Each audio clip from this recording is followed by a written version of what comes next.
To find out about that story, I have to visit the harsh burnt yellow of the Sahara Desert in Egypt. There I am to meet an academic who wants to show me how the translation movement took the Arabs to Egypt on a quest to break a code, which they thought hid the secret of the dark art of alchemy.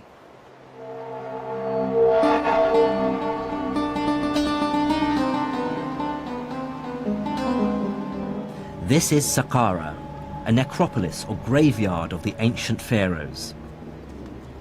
Over a 10-acre site, it's a collection of burial chambers and step pyramids that were built in the 3rd millennium before Christ. These are said to be among the oldest stone buildings in the world. Mind the step here? Archaeologist Dr. Okasha Al-Dali is my guide. He was about to reveal the most astonishing story of my journey so far. Oh, look at that. Like most people, I believed that Egyptian hieroglyphs had remained completely undeciphered until the 19th century. Then came the chance discovery of the famous Rosetta Stone. This stone had the same inscription written in both hieroglyphs and Greek. It provided the crucial clues which British and French scholars used to decipher the writings of ancient Egypt. That's the usual story one hears. But Dr. Al-Dali has made a discovery that dramatically alters it. He has recently unearthed a number of rare works by the Islamic scholar Ibn Wahshiyya. What he did was figure out a correspondence between hieroglyphs like these and letters in the Arabic alphabet. If you look here, for example, at Ibn Wahshiyya's manuscript, you see he's giving us the Egyptian hieroglyphic signs that have phonetic value underneath. Yes, and they have the phonetic value in Arabic underneath. So look very carefully at this one. He says Sin underneath that seat. Yes. Now look at this seat here. That is S. That seat in Egyptian hieroglyphic is used for the sign S, Sin, which is what you see here, Sin. That is the name of the god Osiris. Osiris. Oh, with an S. That's the Sin. This is the letter H. This one here. This is the ha. The water wave Right. is the letter N, or Noon in Arabic. T, and the letter F. These are all letters. These are all letters. But then he realized... But how did he decipher the hieroglyphs? The one good thing about the early Arab scholars was their ability to link ancient Egyptian language, we call hieroglyphic, to link it with their own contemporary Coptic. They realized that Coptic is nothing but the later stage of ancient Egyptian language.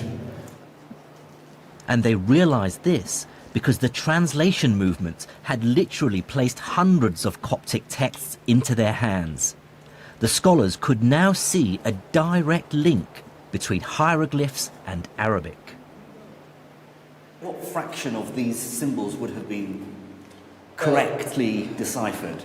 They got about 14 letters. They cracked more than half of the Egyptian hieroglyphic correctly. So that was a remarkable achievement for people in the 9th century, 10th century.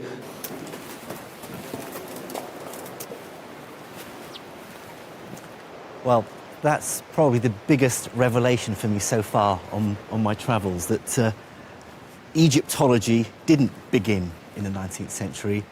Yet again, it seems that Islamic scholars actually cracked hieroglyphics, and they cracked it for strange reasons. They cracked it because they were interested in astrology and alchemy. But here is another example of this amazing translation movement. They weren't just translating Greek and Indian and Persian texts, they were translating Egyptian hieroglyphics as well. Absolutely incredible. Unfortunately for the Caliph Al-Ma'mun, the hieroglyphs contained no alchemical secrets. But what this story reveals to me is the insatiable curiosity Islamic scholars had about the world. They were desperate to absorb knowledge from all cultures purely on merit, with no qualms about the places or religions from which it came. Most intellectual traditions, including, if I may say so, our own, tend to work very hard to keep everybody else out. Whereas here we have an example of an enterprise which is desperate, curious, to turn itself into a net importer of intellectual product. And that's a very important lesson for the history of the sciences.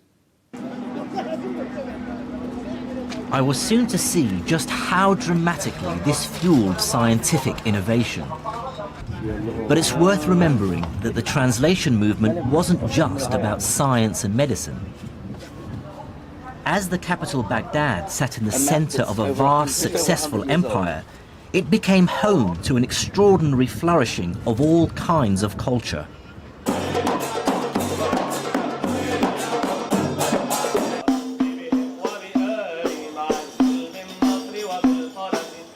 For this is the time described by 1001 Nights, of great and generous caliphs, magic carpets, great journeys, but also ambitious buildings, music, dance, storytellers and the arts.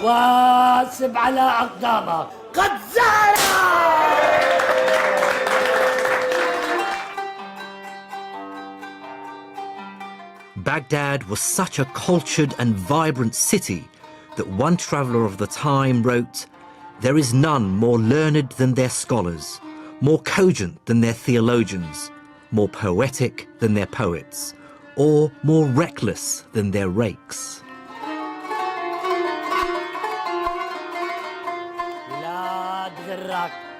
It really must have felt like Baghdad and the Arabic Empire were the world leaders in civilization and culture. To be part of that city's growing intellectual elite must have been as exciting as it gets. It was a new Muslim city. It only started to be built in 756. So it has that sort of sense of almost being on a frontier, of being something new, of being something different. It was full of courtiers, it was full of sort of nouveau riche individuals who were trying to make their way at the Abbasid court. And it is the sort of a place, if you like, where innovation is valued and appreciated. At the heart of the city's intellectual life was a system called the Majlis. Now, the word Majlis could probably best be translated as salon or talking house.